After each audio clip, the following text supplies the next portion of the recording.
वसंताची पहाट घेऊन आली, नवचैतन्याची चाहूल दिली. आकाशी गुढी उंचावली, सुख समृद्धीची पालवी फुलवली. हिरव्यागार पानांचा साज सजला, आनंदाचा सोहळा दारी मांडला. कडुलिंबाच्या पानात गोडवा दडला, पुन्हा नव्या स्वप्नांचा ध्यास जडला.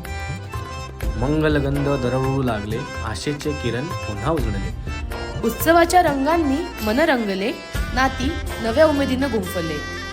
गुढीचा सन्मान दारी उभा, नववर्षाचे स्वागत मनामध्ये नवा. गुढीपाडवा हा फक्त आमच्या नववर्षाचा प्रारंभ नाही, तो आमच्या विजयाचा ज्वलंत इतिहास आहे. मॅरीगोल्ड बँक्वेट्स अँड कन्व्हेन्शन तर्फे गुढीपाडव्याच्या हार्दिक शुभेच्छा.